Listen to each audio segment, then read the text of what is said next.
In this video, we will explore best practices for naming Excel files and folders.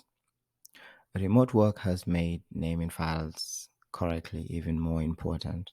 We don't want our colleagues and other people that we work with spending so much time just trying to figure out which is the right file to use.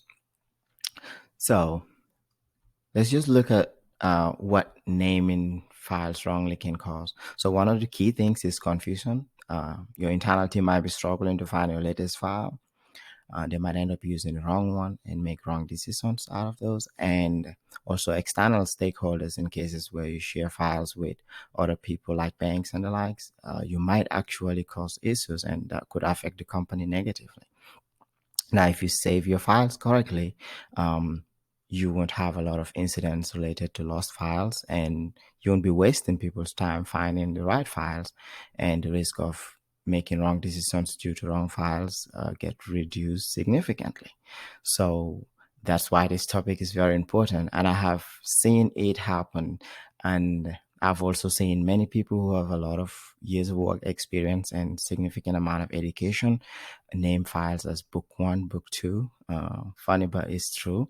So let's see how we can make sure that we do not do this going forward.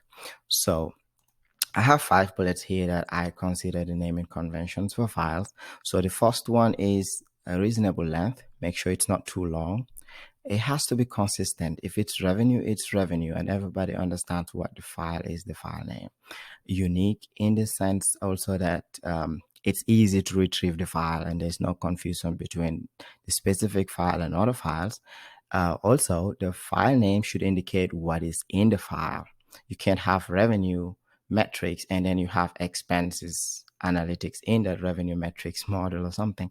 So also, it should be easy to order the files naturally. Essentially means like the way that it comes in January to December should either start January, February in that order, or December, January, February in a descending order. So it's just the way that the files are ordered should actually make sense and they should be orderly. So my approach, which is biased towards how I like to do things, is I always have the description of the file first and then the date. So the description of the file could be 2023 budget or 2023 EWE budget, and then the date would be today's date. For example, it will be 2023 January 2nd. So if the date is the most important thing for you, then you might want to start with the date 2023 January 2nd, and then you go into EWE budget. So, but in my own case, I'll walk you through how I save my files, and then all the others are valid. It just depends on how you like to see your files, in what order you like them sorted. So in other cases, when I'm working on files that are, for example, in production, and then they'll move to another phase until implementation on live, I like to have the file description, the name, for example, 3-statement model, and then I'll say V1. Then whenever it's revised and updated, I'll have 3-statement model V2. And when it goes live, I revive it to the 3-statement model and then the date. So I'll go back to my original convention. Now, when it comes to folders, that's a little bit more fun. It's just naming them with serials first. For example, January forecast, I would want to have 01 Jan forecast, 02 for February forecast, and that way the first folder that you have, which is the first forecast, is January in that order all the way to December. So I'll give you a quick walk here on how I would save this file that I have right here. So since this is 2023 budget, I will do File, Save As, and I'll come over here. So this would be 2023 is EWE space budget. Then I'll put it as, and I'll put the date today, 2023 01 02. And then I'll save that. And this is like what you don't want to see. So I'll save that. So now we have the first version of the budget. If, for example, after some weeks, we have an updated one, then we'll go File, Save As. It's still 2023 budget, but the date has changed. This might be on the 30th. So save that. So just a quick walk here. So if you come over here, let's delete this. We do not need that. And never save your files as book 1, book 2, book 3, please. So I'll delete that. Now you see the first one is here, and then when it gets revised is here. So you can modify, you can actually sort it by the date modified, and you could do any type movement. So it's naturally ordered. So if it's the forecast, which is similar, except I want to show you something on the best ways to name a forecast, I would say, so this is, for example, the first forecast. I will rename this. I click on that. I can rename that, or just F2, and that's ready to be named. So this is the 2023 EWE. First forecast is 1 month actuals and 11-month forecast. So you want to make that clear. FCST, that's the forecast abbreviation, and then a dash. Or if I don't want to put it, I could just put no space there. Then you put the date 2023. Most likely it's in February 0201. So that is like an amazing way to name a forecast. This is your first one. Then when you go to the next month, let's say if this is your next month, I will just go F2, and then I'll just say 2023, and I'll say EWE. Then now it's 2 plus and months of forecasting, FCST, and then I will put the month, the date now, 2023. Let's say it's in March. Let's say March 15th. This is 0315.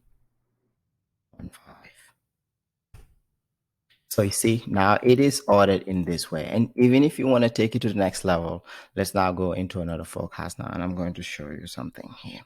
So this is now 2023. And then this is CWE. And then this is now 3 plus 9. Then you have FCST. And then you have 2023. And then we have 04. Then we have, let's say if it was 15, we'll have that. So how do we even make this a little bit even cleaner? So we do this. We have a folder, for example, for January, February, March. It's actually easier to find things, in fact, if you do that. So we'll now rename this, and then we will say 01 January, and that is going to be forecast. You could abbreviate it, or you can leave it long. So that's that. And then now I would create another folder again, and then I'll say 02 February FCST.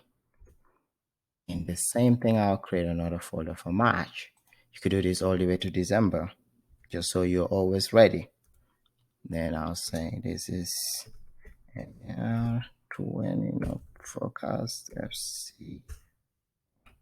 FCST. So now I have January, February, March. So this is clearly in the month of February. So this is in the month of March, and then I'll come over here, and this is 04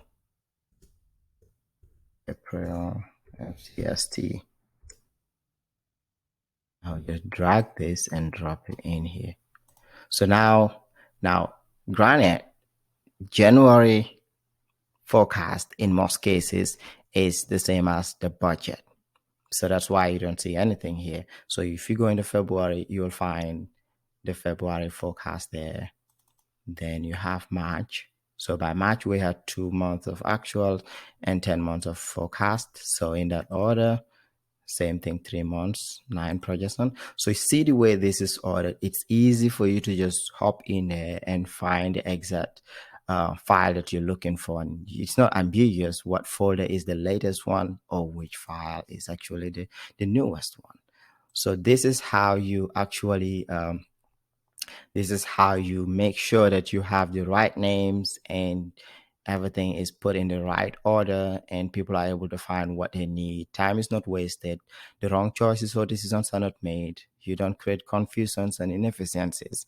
So let me know what you think and please share how you would usually save your files. And if you do start using what I've discussed here, please share that too. Thank you.